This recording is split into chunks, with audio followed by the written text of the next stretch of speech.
예, 우리 성경은 고린도전서 10장 1절부터 11절까지입니다. 다 같이 봉독하시겠습니다. 형제들아, 나는 너희가 알지 못하기를 원하지 아니하노니 우리 조상들이 다 구름 아래에 있고 바다 가운데로 지나며 모세에게 속하여 다 구름과 바다에서 세례를 받고 다 같은 신령한 음식을 먹으며 다 같은 신령한 음료를 마셨으니 이는 그들을 따르는 신령한 반석으로부터 마셨음에 그 반석은 곧 그리스도시라. 그러나 그들의 다수를 하나님이 기뻐하지 아니하셨으므로 그들이 광야에서 멸망을 받았느니라. 이러한 일은 우리의 본보기가 되어 우리로 하여금 그들이 악을 즐겨한 것 같이 즐겨하는 자가 되지 않게 하려 함이네. 그들 가운데 어떤 사람들과 너희는 우리 상숭배하는 자가 되지 말라. 기록된 바 백성이 앉아서 먹고 마시며 일어나서 뛰논다 함과 같으니라. 그들 중에 어떤 사람들이 음행하다가 하루에 23,000명이 죽었나니 우리는 그들과 같이 음행하지 말자. 그들 가운데 어떤 사람들이 주를 시험하다가 뱀에게 멸망하였나니 우리는 그들과 같이 시험하지 말자.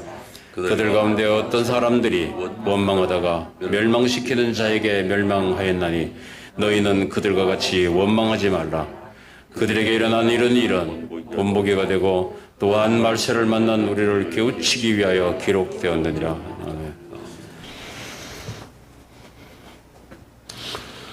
오늘 성경 말씀 6절에 있는 이러한 일은 우리의 본보기가 되어 우리로 하여금 그들이 악을 즐겨한 같이 즐겨하는 자가 되지 않게 하려며, 이것이 본보기가 거울을 의미하는 것입니다. 거울을 의미하는 것이기 때문에 그것을 생각하시고 이 시간 함께 말씀을 묵상하시는 것이 좋겠습니다. 우리나라는 거울의 역사가 별로 길지가 않습니다. 거울에 얽힌 민담이 하나 재미있는 것이 있는데 한번 소개해 올리겠습니다. 시골에 사는 어느 선비가 과거 시험을 보려고 상경을 했다가 낙방을 합니다. 그리고 내려가는 길에 박물시장에서 자기 아내에게 주기 위해서 예쁜 거울을 하나 사가지고 갔습니다.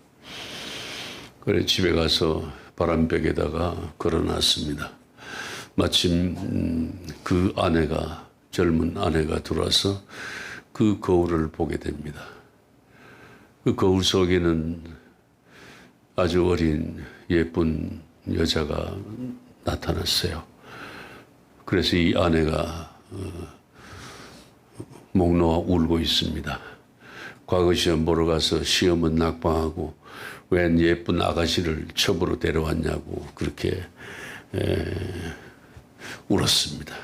그 소리를 들은 시어머니가 와서 왜 우느냐고 그랬더니만 남편이 예쁜 여자를 데려왔다고 한번 보시라고. 그렇게 시어머니가 그 거울을 보는 순간 시어머니가 깜짝 놀랍니다. 무슨 예쁜 여자냐고. 할망구가 데려왔구만. 이왕이면 예쁜 여자를 데려오지 그랬냐고. 그래서 둘이서 목 놓아 웁니다. 시아버지가 들어왔습니다. 시아버지가 거울을 딱 보는 순간에 아이고 아버님 오랜만에 뵙겠습니다 이러면서 넙죽절을 했답니다. 아버지 얼굴하고 자기 얼굴이 아마 무척 닮은 모양이에요. 그래서 거울을 모르던 시절에 있었던 그런 에피소드가 아닌가 생각합니다.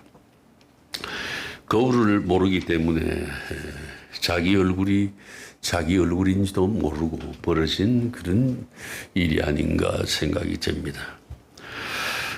우리가 무엇을 본다라고 하는 것은 참 대단히 중요한 문제입니다.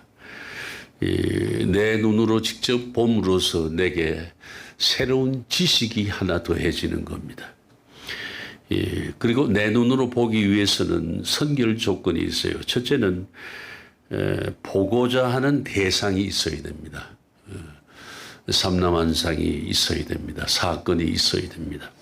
그리고 두 번째는 이 대상물을 보는 주체인 내가 있어야 되고 또 내가 보는 눈이 밝아야 되고 맑아야 됩니다. 내가 눈을 뜨고 있어야 되고 또 세 번째는 대상과 주체가 있어도 비춰주는 조명하는 빛이 없으면 볼 수가 없습니다.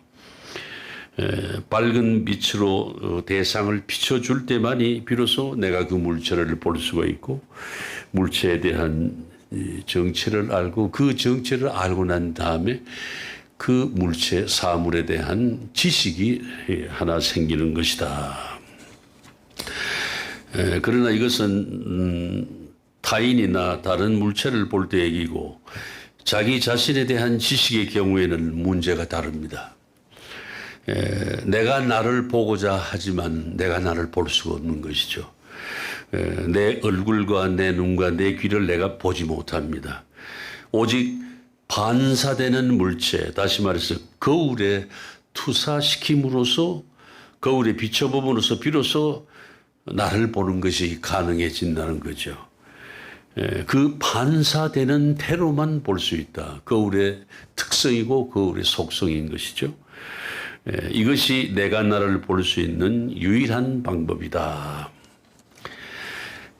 나를 안다는 것은 우리 인생에 있어 가장 중요한 문제입니다. 그리고 절대적입니다. 내가 나를 모르면 안 돼요. 그건 뭐 대중가요에 내가 나를 모르는데 하는 그건 바보 같은 소리는 얘기야. 어떻게 됐든 간에 눈 뜨면은 내가 나를 알고 행하는 것만이 내 행위가 되고 역사가 되고 일생이 되는 것이죠. 아주 절대적인 문제입니다. 나를 알아야 됩니다. 우리 흔한 얘기 있잖아요. 소크라테스가 너 자신을 알라고 그러잖아요. 이 국가를 비롯해서 정치, 경제, 사회, 문화, 뭐 과학, 스포츠 이 연예 같은 세상사를 다 논하기 전에 먼저 너 자신을 알아야 된다. 요즘은 이런 경향이 참으로 우스꽝스러워진 일이 많습니다. 그저 자기 자신은 모른 채 남만 탓하고 남에게 책임 전가하고 남을 비난하고 남을 평가하고 그럽니다. 그것은 사람답지 못한 행위예요. 틀렸습니다. 여러분도 혹시 남들이 다 날 보고 뭐라 그런다고 할 때 신경 쓰지 마세요. 그 남이 나에게 뭐라고 비난을 하고 평가를 할 만한 자격이 있는 사람이냐를 먼저 따져보라 이런 얘기죠. 아무나 뭐 남들이 얘기한다고. 이 세상이 아주 잘못됐습니다. 그리고 자기는 눈에 들보가 있으면서도 남의 눈에 적은 티를 보고 얘기하는 이 관행적 세상이 참 우스꽝스러워. 요즘 정치하는 사람들 한번 보세요. 지도자라고 하는 사람들. 그 인간도 아니에요. 사람도 아니에요. 저도 허구 많은 자신이 그 잘못을 단점을 가지고 있으면서도 남의 단점만 가지고 물고 늘리지 않아요. 여러분 생각 좀 하고 살아야 된다. 우리 한길 성전을 사마우 섬기는 성도들만이라도 나 자신을 아는 것이 가장 중요함을 깨닫고 나 자신을 아는 데 대해서 혼신의 힘을 쏟으라. 또 손자병법에도 이런 게 있어요. 먼저 나를 알고 그리고 적을 아는 자는 100번 싸워서 100번 이긴다. 지피지기면 백전백승이다. 내 현실, 내 능력, 내 상태를 모른 채 싸움에 임하면은 백전백패하게 된다. 자, 그러나 성경은 우리 스스로는 나 자신을 없다라고 단정을 합니다. 왜요? 우리의 마음이 흐려졌습니다. 마음이 흐린 후인이 하는 일이 다 흐리게 되어 있다는 것이죠. 또 눈이 어두워졌어요. 본보기가 없습니다. 깨져버렸어요. 거울이 깨져버렸어요. 나를 볼 수 없어요. 거울이 또 변질됐습니다. 나 자신을 선명하게 볼 수 없게 된 것이죠. 이것을 신학적으로 얘기하면은 인간은 전적으로 타락한 존재이기 때문에 내가 보는 눈, 내가 느끼는 마음, 내가 가지고 있는 감정이 맞을 수가 없다 이런 얘기죠. 내가 나를 볼 수도 알 수도 없습니다. 오직 어떻게 보느냐? 성령이 역사하시면 본다. 그 다음에 성경의 빛으로 우리를 알 수가 있다. 성경의 빛으로 우리를 조명해 줬을 때 내가 내 모습을 볼 수 있다. 또 성경의 가르침에 내 자신을 대입시켜 보니까 내가 어떤 사람인지 알게 된다. 이렇게 해야만이 나를 볼 수도 알 수도 있다. 이렇게 성경은 단언하고 있습니다. 그러나 이것 또한 내 마음의 거울이 흐려졌다든가 내 마음이 더러워졌다든가 깨졌다든가 하면은 나 자신을 분명하게 알 수도 없고 볼 수도 없습니다. 설사 보인다 해도 제대로 선명한 나, 분명한 나를 내가 인지할 수가 없다는 것이죠. 자기 자신을 인식함에 있어서 오류를 범하게 된다. 진정한 자기 자신의 참 모습을 모르기 때문에 인생을 엉뚱한 방향으로 몰고 가고 엄청난 과오를 범하게 된다는 것이죠. 이 모든 것이 뭐냐? 내가 나를 모른 채 살아가는 것이죠. 그래서 그 오랜 옛날에 보면 고린도전서 13장 12절에서 우리가 이제는 거울로 보는 것 같이 희미하다. 이건 뭔 말이냐면 2000년 전에는 지금 것과 같은 거울이 없었어요. 그냥 돌을 갈아서 하거나 또 물에 비춰봤던 그런 현실을 두고 하시는 말씀입니다. 거울이 흐린 시절에 거울을 보면은 분명한 내 얼굴을 볼 수가 없다는 것이죠. 돌을 아무리 갈고 닦아도 아무리 맑은 물에 비춰봐도 당연히 희미하게 보였을 것을 말씀하는 겁니다. 오늘날의 이 거울 유리에다 수은을 바른 것은 대략 거울의 역사가 13세기 초부터 시작이 돼서 오늘처럼 이렇게 수은 거울이 보편화된 것은 16세기 때부터다. 이렇게 거울의 역사가 나와 있어요. 선명하고 깨끗한 거울이 아니고서는 우리 자신을 분명하게 볼 수 없다는 우리 이 사실 앞에 우리는 이러한 거울의 이치 앞에 우리가 겸손해야 된다 하는 것이죠. 여러분, 예수님이 우리 거울입니다. 따라합시다. 예수님이 나의 거울이다. 예수님의 그 희생적인 사랑이라고 하는 그 거울에다 나를 비춰보면 내 사랑이 어느 정도인지를 엉터리인지 허위인지 거짓인지 형편없는 것인지를 알게 된다는 것이죠.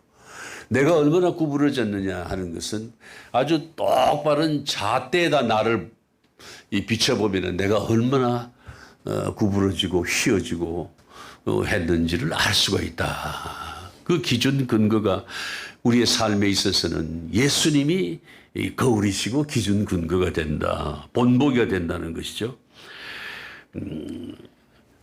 내가 만약 내 믿음이 어느 정도인지를 알고 싶다라고 한다면은 예수님의 정신이 담겨 있는 야고보서를 읽어봐라. 이렇게 말합니다. 내 믿음이 얼마나 행위 없는 죽은 믿음인지를 알아봐야 된다는 것이죠. 살아있는 믿음인지. 그리고 내 인생의 현주소, 내가 지금 살고 있는 이 현재라고 하는 시간에 나의 진정한 모습은 뭔가? 내가 어떻게 살아야 할 것인가를 알려면은 잠언이나 시편을 한번 봐라. 거기에 견주어서 내 행동을 보면은 내 행동이 내 삶이 바른 것인지 틀린 것인지를 알 수가 있다. 또 앞으로 내가 어떤 삶이 어떤 세계가 펼쳐질 것인가, 내 앞날은 어떻게 될 것인가를 알고 싶으면 베드로전서를 읽어봐라. 베드로전서에는 앞으로 익히 될 인생사에 대해서 아주 주옥 같은 말씀이 많이 있습니다. 겸손하고 깨끗한 마음으로 성경을 구구절절 읽어 보시면은 내 얼굴, 내 인격, 내 과거, 내 미래가 훤히 보이고 훤히 알게 된다. 할렐루야. 이 성경 말씀에 비출 때, 그리고 성령의 역사가 나를 조명할 때 내 참모습을 바로 볼 수가 있다는 것이죠. 그럴 때 내 참모습을 보기 위해서는 먼저 주님 앞에 앉아서 통회 자복해야 됩니다. 그리고 참 회개로 우리가 거듭나야 됩니다. 그러고 나면은 내 심령이 밝아져서 비로소 나를 보게 되고 하나님을 보게 되고 이웃이 바로 보이게 된다. 이 성경의 말씀이 이렇게 중요합니다. 나 자신을 보는 또 하나의 방법이 있는데 그건 뭐냐 하면은 다른 사람과의 관계를 통해서 한번 볼 수가 있다. 타인에게 투사된 내 모습, 즉 다른 사람이 평가하는 나를 보면서 나를 알 수가 있다. 이 이론은 이 프랑스의 실증주의 철학자인 콩트라는 사람하고 스펜서라는 사람이 만든 이론인데요. 거울 자아 이론이라고 있습니다. 거울 자아 이론이 이것은 뭐냐면 자라고 하는 것은 나라고 하는 이 존재는 사람이라고 하는 존재는 처음부터 사회적인 존재이다라고 하는 것을 전제하면서 인간은 살아가면서 타인과 유기적인 관계를 맺으면서도 성장하는데 이때 다른 사람이 나를 평가하는 것은 마치 거울과 같다. 다른 사람이 나를 평가하는 그 내게 대한 평판이 바로 내가 거울을 보는 것과 같다. 이런 얘기죠. 이 거울 속에 자신을 보는 것처럼 다른 사람들이 바라는 내 모습 혹은 다른 사람들이 내게 기대한다고 생각되는 그 모습을 내 모습의 일부분으로 내가 흡수를 하고 수용해서 나라고 하는 자아상을 형성해 가는 것을 의미한다. 남이 나를 만들어 가는 거예요. 나는 남을 만들어주는 존재입니다. 즉 남이 내 행동을 긍정적으로 인정을 해주면은 긍정적으로 받아들이게 되지만 부정적으로 평가하고 있다고 느껴지면은 내 자아상도 부정적인 모습이 된다는 것이죠. 즉 타인의 반응, 다른 사람의 반응 여하에 따라서 내가 어떤 사회성을 갖냐, 사회적 자아가 형성된다라는 개념입니다. 참 중요한 얘기예요. 왜냐하면 이 사회는 더불어 사는 사회이기 때문에 인간은 사회적 동물이기 때문에 혼자서 독야청청 살 수가 없습니다. 다른 사람과의 어떤 관계든 간에 유기적인 관계를 맺고 살아야 된다. 그 다른 사람도 인정하고 나도 인정하고 그가 인정하는 내가 되고 내가 인정하는 그가 되어야 된다는 것이죠. 그게 사회성인 것입니다.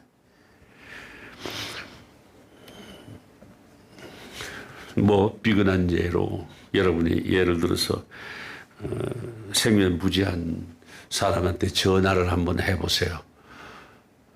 전화를 하면은 상대편이 반응이 나올 거 아니에요. 친절하게 반응하면 내가 친절하게 대한 거고 상대방이 불손하게 반응하면 내가 불손하게 반응한 거예요. 예?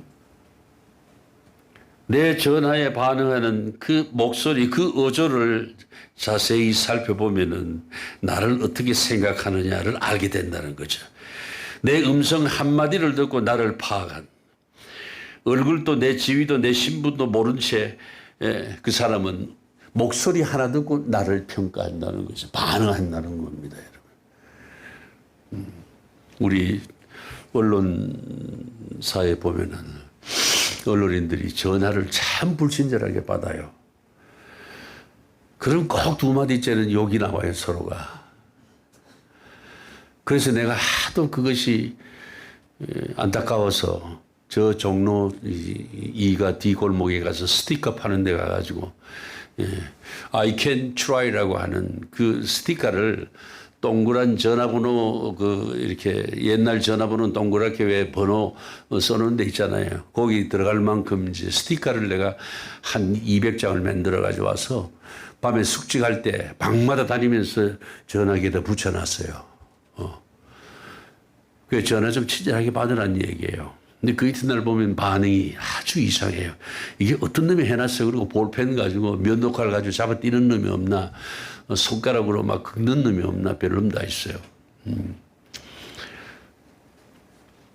그래놓고선 자기 자신이 불친절하게 받아놓고 오히려 상대방을 막 나무라고 권위적으로 얘기를 하고 그런 걸 제가 많이 봤습니다만은 여러분, 내가 뱉은 대로 돌려받는다. 이것이 뭡니까? 메아리나 부메랑의 원칙이다. 이 투사된 대로 반사된다. 이게 바로 거울의 이치인 것입니다. 내 이웃이 바로 내 거울이 된다는 게, 모든 사람이 나에게 친절하고 진실하게 대하거든 마음을 놔도 됩니다. 아, 나도 괜찮은 놈이구나.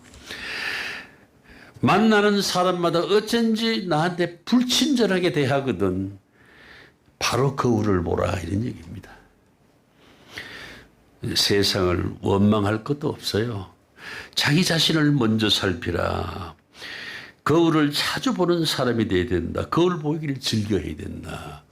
일본 사람이 쓴 세일즈맨에 관한 책이 있는데, 세일즈맨들은 하루 아침에 일어나서 나가기 전에 10번 웃어라.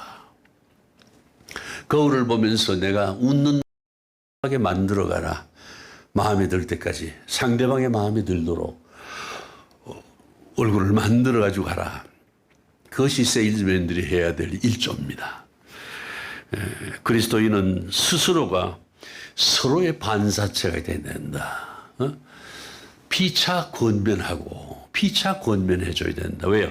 우리는 그리스도 안에서 지체입니다. 지체. 아주 가장 가까운 그런 가족이나 다름없다. 믿음의 가족이기 때문에 자발적으로 상대방에 대해서 충고를 해주고 권면을 해줄 수 있는 피차 거울이 되줘라. 이 성경 말씀의 조명을 받으면서 이웃을 통해 반사되는 내 모습을 깨끗하게 인정하고 수렴할 수 있는 그런 진실함, 겸손함도 우리 크리스찬들은 갖춰야 된다. 절대 교만해서는 안 된다는 거죠. 남을 탓하거나 책임 전가하거나 남을 평가하거나 비난하거나 해서는 안 된다. 자기 자신에게 화살을 돌려서 자기 자신이 몸을 낮추고 겸손하게 모든 사람의 평가를 수용할 수 있는 넓은 마음을 가지라 하는 얘기예요. 여러분은 어떻게 생각하는지 모르겠습니다만 세상에는 거울을 보지 않는 사람도 많이 있어요. 유아독전적인 생각을 하는. 요새 정치인들 자기 거울 볼 줄 모릅니다. 그거 전부 외통수예요.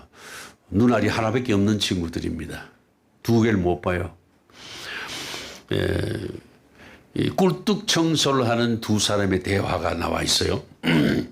청소를 끝낸 두 사람이 서로 마주 봅니다. 그러면서 서로 얘기합니다. 네 얼굴이 그게 뭐냐? 새까맣게 깜둥이가 따로 없구만, 이럽니다. 또 앞에 있는 그 사람도 자기 얼굴을 보고 그렇게 얘기를 합니다. 서로 흉을 봅니다. 서로 비웃습니다. 이게 비웃을 상황이냐고요. 상대방이 검은 얼굴이면 내 얼굴도 검으려니 해야 하지 않냐.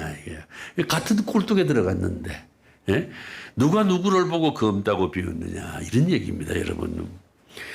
그렇기 때문에 인생이라고 하는 이 세상이라고 하는 이 같은 배를 탔는데 누가 누구를 원망할 것이냐. 그래서 예수님께서 판단하지 마라. 이로써 네가 판단받을지니 정죄하지 마라. 이로써 네가 정죄받을 것이니 남의 눈에 티를 보기 전에 네 눈에 들보부터 봐라. 누가 특별히 의인이고 누가 특별히 죄인이냐. 오늘 이 세대에 의인이 어디 있고 어느 특정한 사람만을 죄인이라고 할 수 있겠느냐. 로마서 3장 10절에 보면은 의인은 없나니 하나도 없다고 성경은 분명하게 말씀하고 있어요. 의인이 없다고 얘기를 합니다. 다 똑같습니다. 다 전적으로 타락한 존재란 말이죠. 우리가 모두 죄인임을 잊지 말아야 된다는 거예요. 다른 설명이 필요 없어요. 상대방의 얼굴을 보면서 내 얼굴을 볼 줄 아는 지혜가 대단히 소중한 것을 잊지 말아야 된다. 남을 욕하거나 탓하고 비난하기 전에 내 얼굴부터 먼저 봐라. 여러분, 이 거울을 보지 않는 사람의 특징이 어떤 건지 알아요? 자신의 정체를 모르는 사람이에요.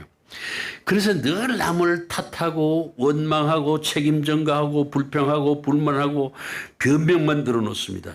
이게 뭐냐? 믿음이 없습니다. 하나님을 모르는 사람이에요. 그래 우리가 일방적으로 살아서는 안 됩니다. 항상 우리는 교인끼리 성도끼리 피차 권면하고 살아야 된다. 서로가 서로의 거울이 돼서 따뜻하게 권면하고 충고해주고 바로잡아줘야 된다. 여러분, 이 휜 것을 거울을 왜 보느냐? 고치기 위해서, 또 단장하기 위해서 거울을 보는 거 아니겠습니까? 여러분, 갈라디아서 6장 1절로 4절의 말씀을 보겠습니다. 1절에 보니까 사람이 만일 무슨 범죄한 일이 드러나거든 내 자신을 돌아보아 너도 시험을 받을 거 두려워하라. 4절에는 각각 자기 일을 살피라고 말씀합니다. 여러분, 반면교사라는 말 아시죠? 다 아시죠? 반면교사가 뭡니까? 다른 사람의 잘못된 일과 실패를 거울 삼아서 그것을 나의 가르침으로 삼으라는 의미의 말이 아니냐 이 얘기예요. 이 사람이나 사물 따위의 부정적인 면에서 얻는 깨달음, 이 가르침을 주는 대상을 말하는 겁니다. 그러니까 얼굴의 반대편, 즉 어두운 부분, 부정한 모습을 보고 그 모습을 본보기로, 그 모습을 교사로 삼으라, 선생으로 삼아서 가르침을 받는다라는 그런 얘기예요. 그게 반면교사입니다. 다른 사람의 실수를 볼 때 그 사람의 실수를 보면서 내 실수를 볼 줄 아는 지혜를 가져야 한다는 말씀이에요. 다른 사람의 얼굴에서 내 얼굴을 볼 줄 아는, 즉 거울을 보는 마음이 있어야 한다. 그리고 야고보서 1장 23, 24절 말씀 보니까요, 우리를 아주 다그치세요. 그는 거울로 자기 생긴 얼굴을 보는 사람과 같으니 제 자신을 보고 가서 그 모양이 어떠한 것을 곧 잊어버리거니와라고, 잊어버리지 말라 이런 얘기예요. 거울을 볼 때는 무엇이 잘못됐는지를 알았는데 건망증이 심해가지고 곧 잊어버리는 사람을 두고 하는 말이다. 여러분, 이 거울 이론이라는 게 뭔지 아세요? 거울 이론이라는 것은 하나님의 말씀의 거울 이론이라고도 얘기를 하는데, 하나님의 말씀을 들었으면 그것을 행해야 된다는 거예요. 행동을 해야 된다는 거예요. 거울이 그대로 반사해 주듯이 우리도 그대로 따라서 행동을 해야 된다. 거울 이론에 위배되는 사람이 너무 많다는 겁니다. 이렇게 되면 거울을 안 본 것이나 다름없이 무효가 되어버린다는 겁니다. 우리는 그렇기 때문에 항상 새로운 마음으로 나 자신을 먼저 살펴야 된다. 오늘 본문 말씀과 함께 성경의 또 역사를 보면서 오늘의 나를 봐야 된다. 성경에 쓰여 있는, 성경에 기록된 그 성경에 있는 사건들, 그 역사가 곧 거울이 된다는 말씀이에요. 고린도전서 10장 6절에 보면은 그런 일은 우리의 거울이 되어 악을 즐겨한 저희같이 되지 않게 함이니라 하시고, 또 10장 10절에 보면 저희에게 당한 이런 일이 거울이 되고 또한 말세를 만난 우리의 경계로 기록하였느니라. 이거 왜 기록했냐면 후대에 너희들은 이걸 보고서 이렇게 하지 말라라고 기록하신 거란 말이죠. 이 성경 역사는 말세를 틀림없이 만나게 될 우리를 위해서 기록되어 있음을 말씀합니다. 왜요? 그 성경 역사를 거울 삼아서 말세를 제대로 대비하라는 그런 하나님의 사랑이 아니겠느냐. 특별히 주님이 재림하시는 때가 성경에 기록된 노아의 홍수 때와 롯의 소돔과 고모라의 불로 심판하시는 때와 같다고 그 징조를 말씀하세요. 잘 들어야 됩니다. 여러분, 누가복음 17장 28절에서 30절까지 보면은 인자가 나타나는 날, 재림하시는 날, 심판하러 오시는 날에는 노아와 롯 때와 같다 말씀하시고, 또 소돔과 고모라가 심판받는 내용을 거울 삼으라고 말씀하십니다. 유다서 1장 7절에 보면 소돔과 고모라가 영원한 불의 형벌을 받음으로 거울이 되었느니라. 역사를 거울로 보고 틀림없이 다가올 주님께서 재림하실 그때를 대비하라고 말씀하시는 거예요. 여러분 얼마나 심각합니까? 제가 이렇게 몸이 성차는 중에도 2주일에 나와서 꼭 이 말을 하려고 나왔습니다. 뭐가 심각하냐? 노아 때는 홍수로 심판하셨습니다. 롯 때는 불로 심판하셨습니다. 우리 세계 도처에 보세요. 홍수가 얼마나 빈발하고 얼마나 극심하게 나타나고 있습니까? 지금 세계 도처에서 얼마나 많은 불이 나고 있습니까? 불이 나서 세상을 다 태우고 있잖아요.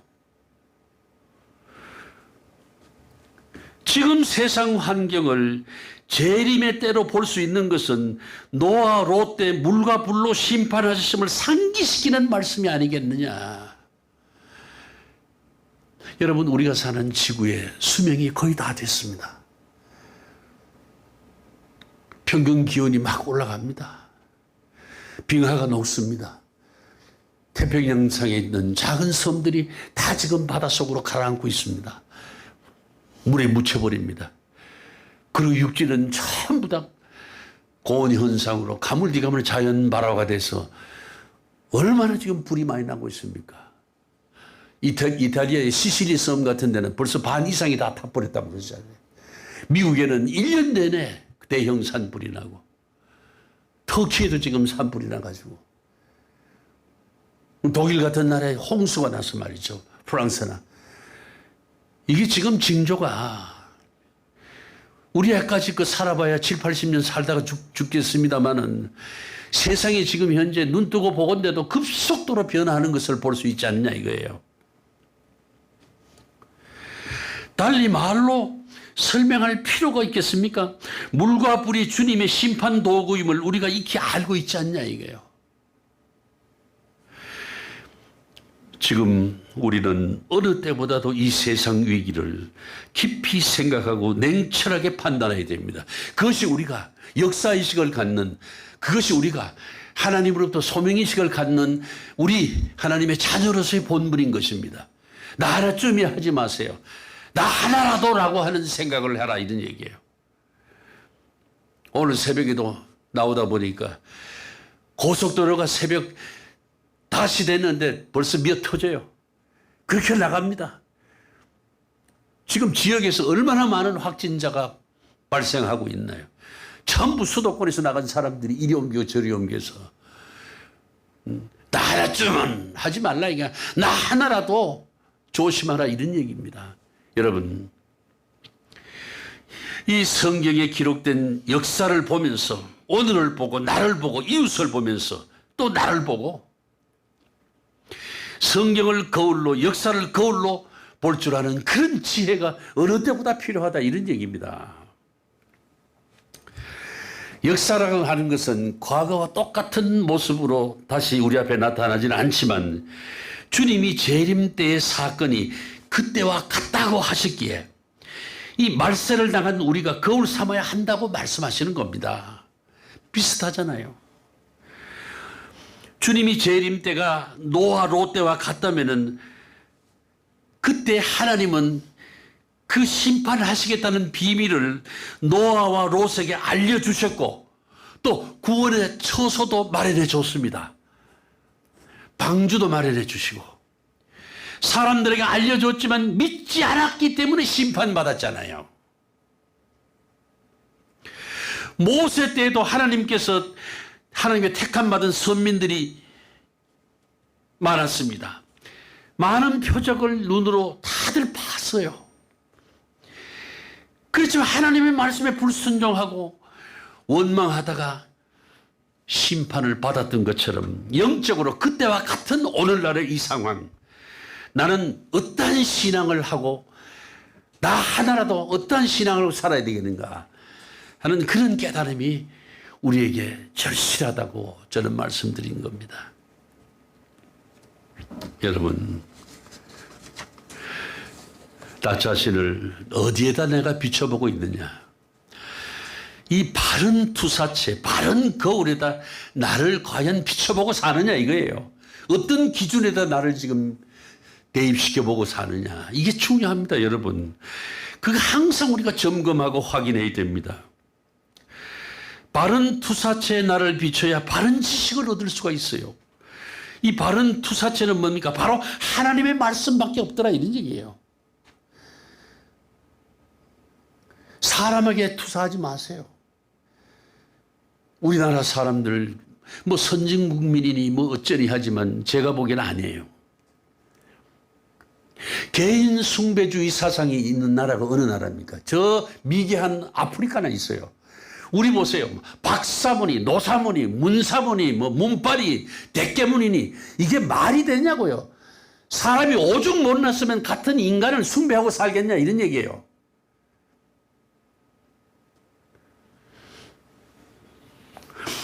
그거는 저 원시 부족이나 원시인들이나 미개한 사람들이나 하는 짓거리란 말이죠. 대명천지 밝은 세상에 지돈 지가 벌어서 지가 먹고 살면서 그래 할 짓이 없어가지고 같은 사람을 숭배하고 사냐 말이에요.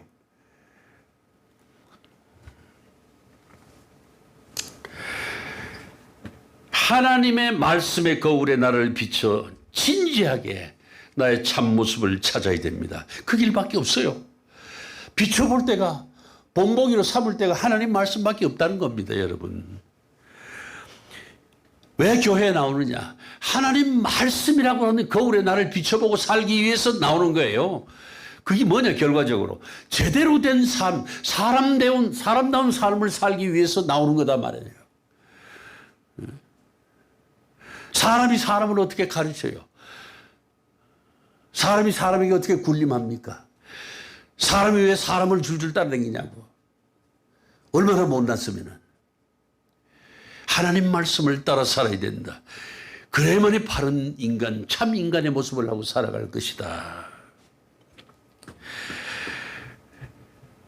십자가 안에 감추어진 나 자신을 발견을 해야 됩니다. 그럴 때 또 주님 안에서 내 참모습을 발견할 때 우리는 그 은혜에 무한 감사하게 되고 또 세상을 살아가는데 겁없이 담대하게 살아갈 수가 있다는 것이죠, 여러분. 아직도 여러분이나 저 마음에 불평과 원망이 만약 남아있다면 그 이유는 단 하나입니다. 자신이 참모습, 자신의 진실을 모르기 때문에 불평하고 불만하는 거예요. 여러분, 내가 나를 알고 나면 불평, 불만이 없어집니다. 이실직고하고 수용하게 되고 겸손해지는 거예요. 아직도 절망하고 낙심을 내가 하고 있다면 하나님 안에 있는 나, 그리스도 안에 있는 나, 성경이 조명해 주는 나, 그러한 진정한 나를 찾지 못했기 때문에 절망하고 낙심한다는 것이죠. 믿음이 굳건하면 절망하고 낙심할 필요가 없어요. 거울 없이 스스로 나를 보고자 했기 때문에 절망하고 낙심한다. 그렇기 때문에 우리는 바른 거울을 봐야 된다. 그리고 밝은 거울을 봐야 된다. 그리고 항상 눈을 밝은 눈으로 가지고 항상 마음은 깨끗한 마음을 가지고 살아야 한다. 그리고 다가오는 미래를, 다가오는 내 운명을 내다볼 수가 있다. 하나님 말씀이 곧 하나님의 거울이고 그 거울은 참 빛이시다. 하나님이 그 참 빛을 내게 비추면 내게 드러나지 아니할 것이 없다. 하나님의 말씀 곧 하나님의 거울은 내가 누구이며 무엇을 가지고 있고 또 그리스도 안에서 무엇을 할 수 있는지에 대한 진리를 분명하게 밝혀주신다는 것이죠. 그렇기 때문에 하나님의 거울, 하나님의 말씀에 내 속사람의 모습을 비춰봐야 됩니다. 어떻게? 내 속사람은 영과 육이 깨끗한가 아닌가를 한번 비춰봐야 됩니다. 두 번째로 내 믿음이 온전한지 어떤지를 하나님 말씀에 비춰봐야 됩니다. 세 번째는 내가 과연 세상의 우상을 멀리하고 있는지 어떤지를 한번 비춰봐야 됩니다. 네 번째는 자신의 속사람을 보면서 성령의 옷을 입고 있는지, 아니면 가난한지, 아니면은 소경인지, 눈뜬 장님인지를 알아봐야 된다는 거예요. 그러면 하나님의 거울은 이렇게 보여주실 겁니다. 당신은 그리스도 안에서 완전하며 하나님의 영광입니다라고 하는 사실을 보여줄 거예요. 진정한 마음으로 하나님 말씀의 거울에 나를 비춰보면은, 그 다음에 하나님의 거울은 당신이 그리스도를 통해서 모든 것을 할 수 있고, 당신을 대적해서 만들어진 어떤 무기도 형통하게 쓰여지지 못할 것임을 보여줍니다. 원수마귀 사탄도 능히 이길 수 있도록 해준다는 말씀이에요. 또 하나님의 거울은 당신이 영원히 승리하고 결코 분리해질 수 없음을 확연하게 보여주실 것이다. 그런데 우리가 하나님의 거울에 나를 비춰보지 않을 수가 있나요? 우리는 오직 하나님의 말씀으로만 우리의 삶과 상황을 진단하고 점검하고 확인해야 되는 겁니다. 그 외에 다른 어떤 것으로도 내 잣대가 될 수 없다는 것이죠. 하나님의 거울이 우리에게 보여주는 형상, 우리 자신을 반사하는 것만 받아들이라. 거울을 보는 것 자체가 깨끗하게 하는 것은 아닙니다. 보면서 우리가 거울을 보면서 뭘 해요? 화장을 고치고 단장을 하듯이 우리가 성경의 말씀을 부단히 들으면서 변화의 역사가 있기를 간절히 기도하고 행하고 살아야 된다는 말씀이에요. 여러분, 주님께서 오늘 이 시간 거울을 보라고 다시 말씀하시지 않습니까? 11절 말씀, 저에게 당한 이런 일이 거울이 되고 또한 말세를 만난 우리의 경계로 기록하였느니라. 모든 사건이 나 자신, 오늘 여기 있는 바로 나 자신을 위해 주시는 말씀이다. 이렇게 생각하세요. 나 자신의 나됨을 위해서, 내가 하나님의 자녀로 바로 서기 위해서 계속적으로 나에게 말씀하고 계신다는 것을 잊지 마시기 바랍니다. 내 모습을 바로 찾고 그 은혜의 삶에서 우리가 결론적으로 승리의 삶을 사는 그 축복이 여러분과 함께 하기를 주의 이름으로 축원드립니다. 기도하시겠습니다. 고마우신 아버지 하나님, 편찮은 중에도 나와서 말씀을 전할 수 있도록 힘 주시고 지혜를 주시고 감동을 주셔서 감사합니다. 오늘 우리가 당한 이 영적 시급함, 영적 위기가 말세와 같다고 말씀하신 주님의 말씀 뼛속 깊이 간직하고 성경 역사에 나타난 노아와 롯데를 생각하면서 다가올 우리의 마지막 주님 오실 날을 대비하라는 이 권면의 말씀을 잊지 않고 마음에 새기고 또 행함 있는 믿음으로 아버지께 영광 돌리는 우리 모두가 될 수 있도록 깨우쳐 주시옵소서. 예수 그리스도 이름으로 기도하옵나이다. 아멘.